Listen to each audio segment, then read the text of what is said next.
खल्तीमा पैसा नभएको विपन्न गरिबले शिक्षा पाउनु पर्यो, त्यो हो हाम्रो एजेन्डा।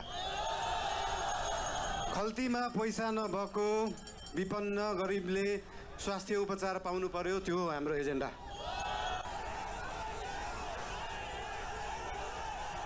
म धेरै बोल्ने मान्छे होइन। राष्ट्रिय स्वतन्त्र पार्टी तपाईहरुसँग यहाँ भोट माग्न आएको होइन, काम माग्न आएको हो। काम दिनुस् है।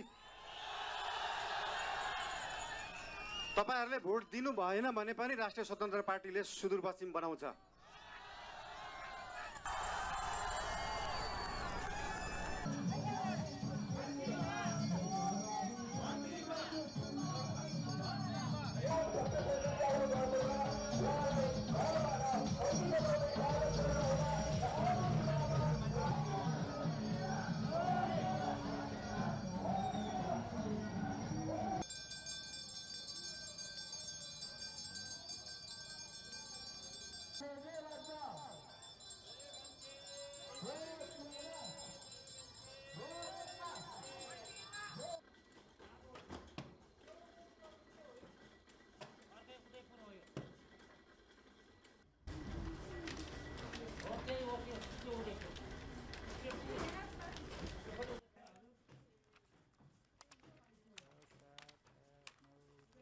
नेपालमा हामी 5 वर्षमा 15 लाख रोजगारी सृजना गर्छौं भन्ने हाम्रो कमिटमेन्ट छ।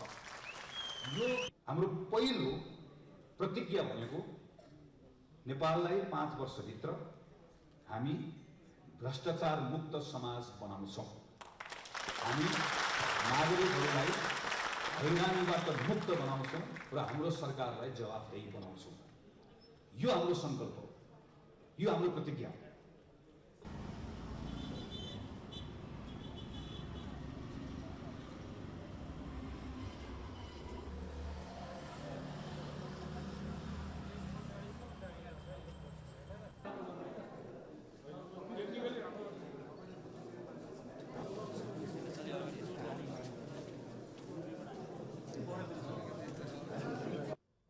हामीले बारम्बार एउटै कुरामा जोड दिँदै आएका छौँ, नीति र राजनीतिमा स्थिरता चाहिन्छ।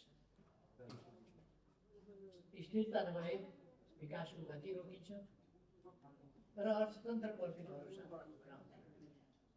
देशलाई समृद्ध बनाउने र जनतालाई सुखी बनाउने बाटोमा सबैभन्दा ठुलो तगारो राजनीतिक अस्थिरता नै हो।